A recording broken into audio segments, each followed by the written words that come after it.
Masjid Al-Madinah Dompet Duafa Desa Jampang, Kecamatan Kemang, Kabupaten Bogor memberikan bantuan kepada 1.000 orang penghafal Al-Quran dan bantuan finansial kepada 200 orang ustazah.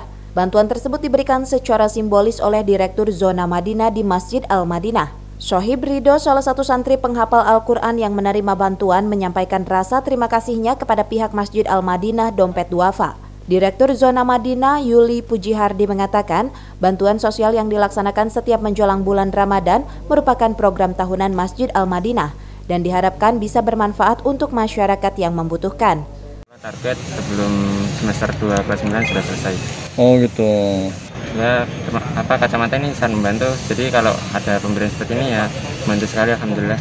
Untuk menghafal Quran. Jadi ya pandangnya jadi jernih gitu. Yang kanan 4, yang kiri 3,7. Alhamdulillah. Kalau beli mahal sih 200.000. Yang dapat bantuan itu 10 orang. Tapi yang dipanggil ke sini tadi 5 orang. Sebanyak 200 guru akan mendapatkan bantuan agar mereka bisa gunakan dana bantuan tersebut untuk persiapan Ramadan mereka. Jadi program ini adalah program tahunan Masjid Al-Madinah yang dengan itu mudah-mudahan mereka semua bisa lebih siap lagi menghadapi Ramadan. Program 1.000 kacamata ini memang dikhususkan untuk penghafal Al-Quran. Jadi mereka kami persyaratkan memang untuk penghafal Al-Quran. Jadi kalau untuk sementara ini hanya untuk penghafal Al-Quran. Dan mudah-mudahan ke depan untuk bisa program-program yang lainnya.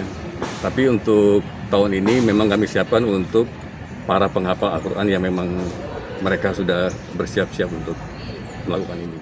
Dari Kemang, Kabupaten Bogor, Suhanda Abrizi melaporkan.